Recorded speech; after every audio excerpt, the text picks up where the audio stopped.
வெளிவிவகாரத்துறை மந்திரி யூசப் ரக்கி அரபு நாடுகள் கவுன்சிலின் வெளியுறவுத்துறை மந்திரிகள் கலந்து கொண்ட கூட்டத்தில் பங்கேற்றார். அப்போது வளைகுடாவில் உள்ள அரபு நாடுகள் ஜோர்டான் மற்றும் ஈராக் மீது ஈரான் நடத்தும் தாக்குதல்களுக்கு லெபனான் சார்பில் கடுமையான கண்டனங்களை பதிவு செய்தேன் என கூறியுள்ளார். இதுபோன்ற பகைமையான செயல்கள் சர்வதேச விதிகள் மற்றும் தரநிலைகளை மீறும் செயலாகும் என்று கூட்டத்தில் வலியுறுத்தினேன் என்றார்.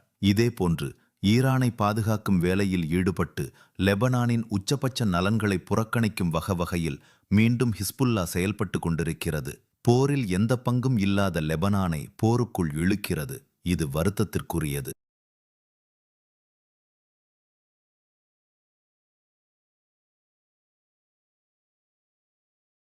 ஆனால் இஸ்ரேல் இராணுவ நடவடிக்கைகளை தூண்டிவிட்டு லெபனானின் நகரங்களின் மீது தாக்குதல் நடத்தும் நிலையை உருவாக்கியுள்ளது. அதனால் ஹிஸ்புல்லா அமைப்பு உடனடியாக ஆயுதங்களை ஒப்படைக்க வேண்டும். இதற்கான முடிவு லெபனான் அரசின் அவசரகால கூட்டத்தில் எடுக்கப்பட்டு உள்ளது என்று அவர் கூறினார். ஈரான் நாட்டை அமெரிக்காவும் இஸ்ரேலும் கூட்டாக இணைந்து வான்வழியாக கடந்த பிப்ரவரி 28 கடுமையாக தாக்கின.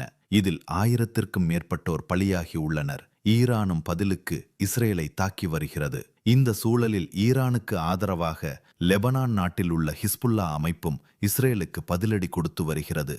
ஈரான் ஆதரவு பெற்ற இதன் தாக்குதலால் லெபனான் மீதும் இஸ்ரேல் தாக்குதல் நடத்தி வருகிறது.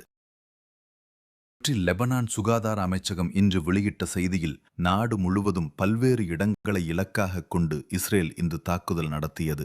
இதில் 15 பேர் பலியாகி உள்ளனர், 15 பேர் காயமடைந்தனர். அமெரிக்காவால் பயங்கரவாத அமைப்பு என அறிவிக்கப்பட்ட ஹிஸ்புல்லா அமைப்பு இஸ்ரேல் மீது பதிலடி தாக்குதல்களை நடத்துவோம் என அறிவித்து உள்ளது. இதனால் லெபனான் தலைநகர் பெய்ரூட் மற்றும் தெற்கு லெபனான் மீது இஸ்ரேல் தாக்குதல் நடத்தி வருகிறது.